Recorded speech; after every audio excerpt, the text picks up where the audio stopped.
ईश हा देव असे माझा. नमस्कार रसिक श्रोते हो, आपण ऐकता आहात रेडिओ विश्वास 90.8 कम्युनिटी रेडिओ.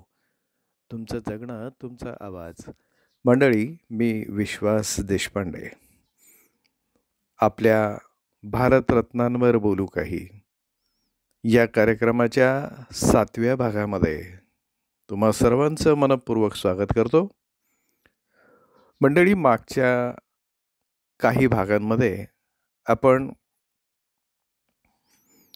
स्त्री शिक्षणासाठी आणि स्त्रियांच्या उद्धारासाठी कार्य करणारे महर्षी धोंडो केशव कर्वे यांचं प्रेरणादायी चरित्र पाहिलं. या भागामध्ये आपण पाहणार आहोत ते द्रष्टे अभियंता असलेले सर विश्वेश्वरय्या यांचं प्रेरणादायी चरित्र.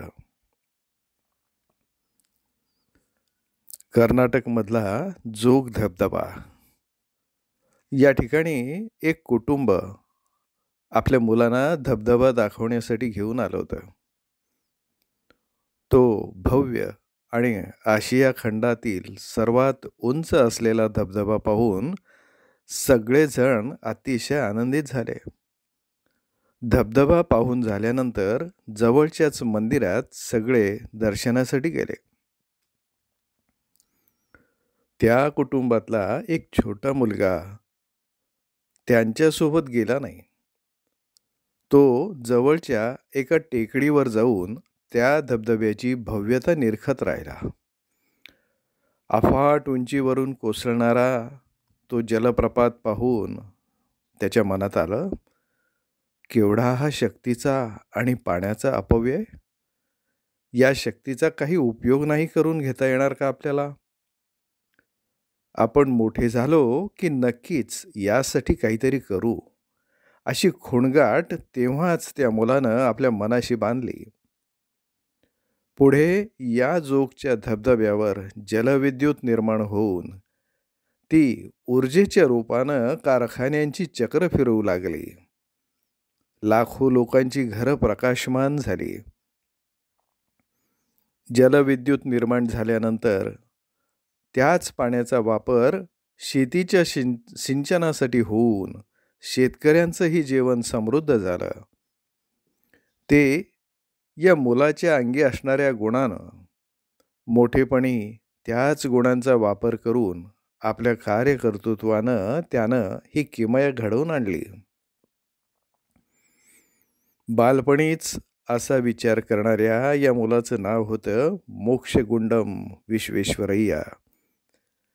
मोक्षगुंडम हे तेलंगणा प्रांतातील आणि पूर्वीच्या आंध्र प्रदेशातील गावाचं नाव. त्या प्रांतातल्या पद्धतीनुसार आपल्या नावाआधी गावाचं नाव लावण्याची पद्धत होती. अजूनही बऱ्याच ठिकाणी ती आहे. त्यांचं मूळ नाव विश्वेश्वर. या बालकाच्या मनात आले तसे विचार इतरही मुलांच्या मनात बऱ्याच वेळा येत असतात. पण ते विचार सोडून न देता त्या विचारांचा सातत्यानं पाठपुरावा करणं, स्वतःचं जीवन त्या दृष्टीनं घडवणं आणि आपल्या ध्येय निश्चितीच्या मार्गावर अविरतपणे वाटचाल करत राहणं ही अशा व्यक्तींची महानता असते. भारतवर्षामध्ये जी महान व्यक्तिमत्व होऊन गेली त्यातीलच एक आदरणीय नाव म्हणजे सर मोक्षगुंडम विश्वेश्वरय्या. अत्यंत प्रतिकूल अशा परिस्थितीत त्यांच्या व्यक्तिमत्वाला आकार येत गेला. असं म्हटलं जातं की सावलीत झाड नीट वाढत नाही. झाडाला मोठं होण्यासाठी उन्हाचे चटके सोसावेच लागतात.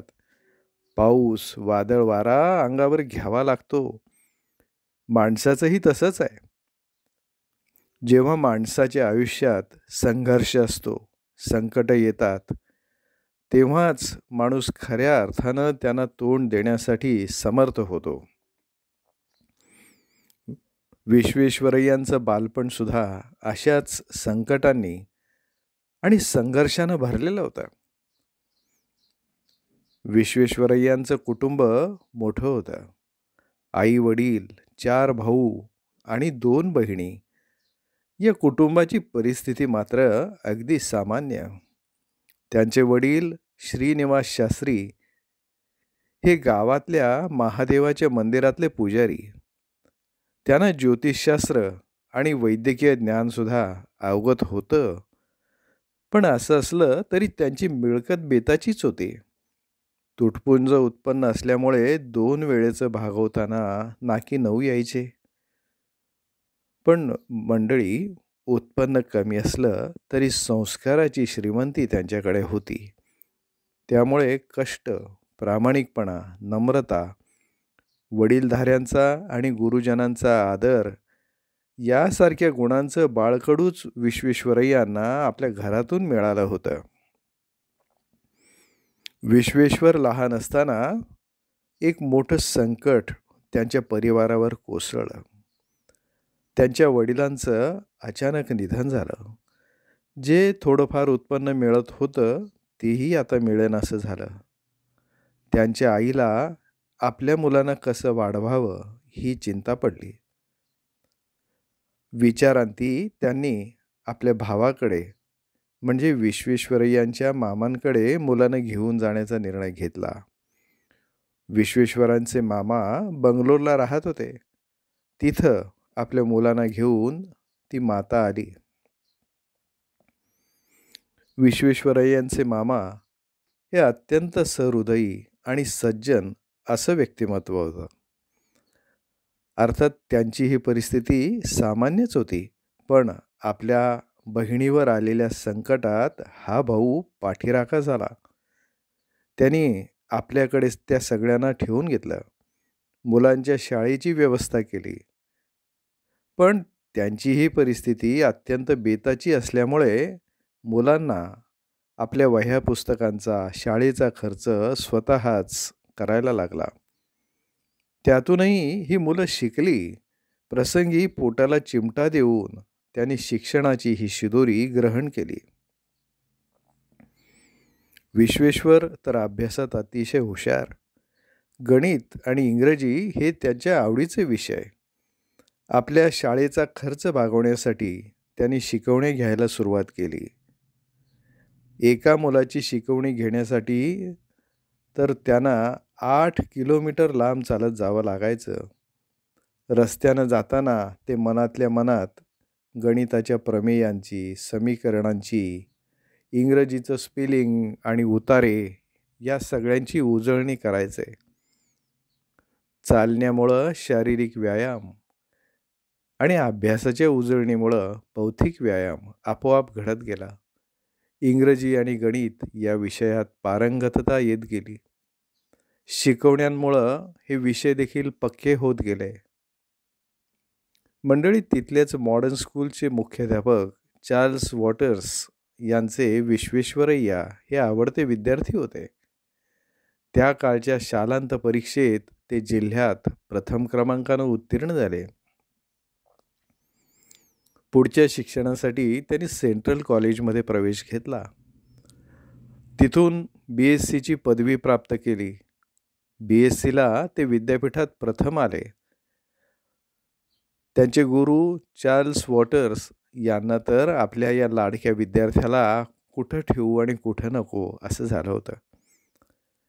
वॉटर्स यांनी आपलं शिफारसपत्र त्यांच्याकडे दिलं आणि शिष्यवृत्ती मिळवण्यासाठी त्यांना म्हैसूरच्या महाराजांकडे पाठवलं. त्यांची हुशारी पाहून म्हैसूर दरबारनं त्यांना शिष्यवृत्ती मंजूर केली आणि विश्वेश्वरय्यांनी मग पुण्याच्या कॉलेज ऑफ इंजिनिअरिंगमध्ये प्रवेश घेतला. तिथला 3 वर्षांचा अभ्यासक्रम त्यांनी 2.5 वर्षातच पूर्ण केला आणि त्या परीक्षेतसुद्धा विद्यापीठात त्यांना प्रथम क्रमांक प्राप्त झाला. प्रतिष्ठेचं असं बर्कले पारितोषिक त्यांना मिळालं.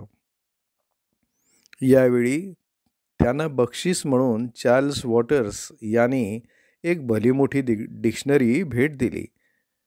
तत्कालीन मुंबई राज्याच्या PWD विभागानं आपल्या नाशिक विभागात धुळे या ठिकाणी खानदेश विभागाचे असिस्टंट इंजिनियर म्हणून त्यांची नेमणूक केली आणि इथूनच त्यांच्या अभियंता म्हणून पुढील यशस्वी जीवनाची वाटचाल सुरू झाली. मंडळी, विश्वेश्वरय्या म्हणजे सामान्य परिस्थितीतून निर्माण झालेलं असामान्य व्यक्तिमत्व. त्यांचं the memoirs of working life, माझ्या आयुष्यातील कामांची स्मृतिचित्र, हे आत्मचरित्र प्रसिद्ध आहे. अनेक व्यक्ती आपल्या प्रतिकूल आयुष्याबद्दल, लहानपणी केलेल्या कष्टांबद्दल प्रौढी मिरवत असतात आणि ते अभिमानानं सांगत असतात. परंतु आपल्या चरित्रामध्ये विश्वेश्वरय्या आपल्या प्रतिकूल परिस्थितीबद्दल काहीही लिहित नाहीत. स्वतःच्या खाजगी आयुष्याबद्दल, मुलंबाळं, पत्नी यांच्याबद्दलही लिहित नाहीत. ते म्हणतात, मी प्रतिकूल परिस्थितीतून पुढं आलो, त्यात काय मोठं. भारतात लाखो लोकांना अशा प्रतिकूल परिस्थितीला तोंड द्यावं लागतं. या त्यांच्या शब्दातून स्वतःकडे कोणताही मोठेपणा न घेण्याची त्यांची विनम्र वृत्ती आपल्याला दिसून येते.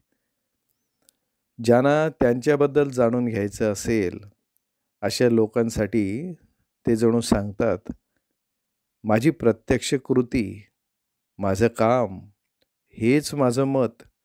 माझ्याबद्दल जाणून घ्यायचं असेल तर माझ्या कामांबद्दल तुम्ही माहिती करून घ्या.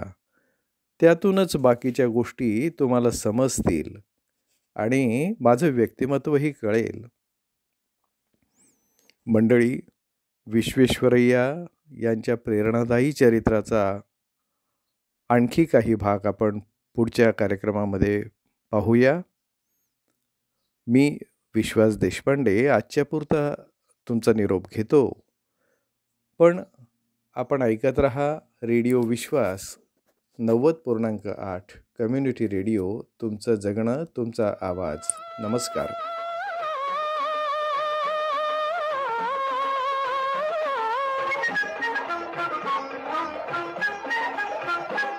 देश हा देव असे माझा, देश हा देव असे माझा.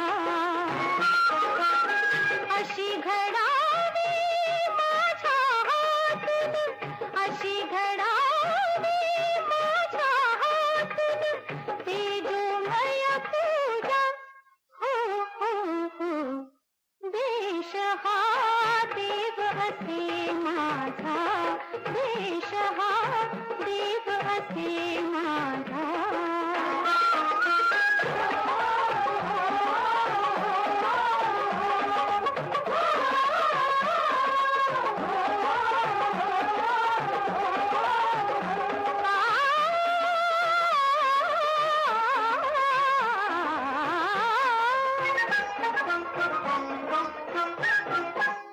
चंदन भावा देहच केवळ, चंदन भावा देहच केवळ.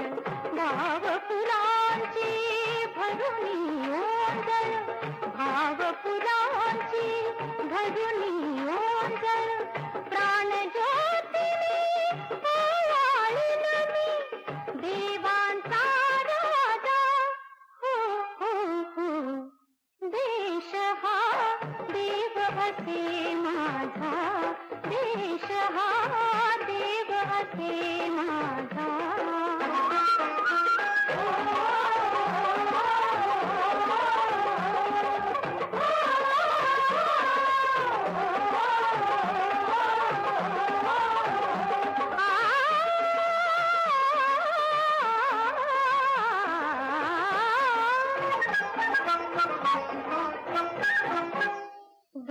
धन्याशाया समर्पणाने, धन्याशाया समर्पणाने.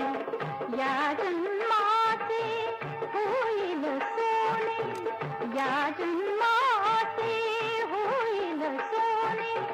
मर्द मावळ्या रक्ताची मी, मर्दानी करू जा.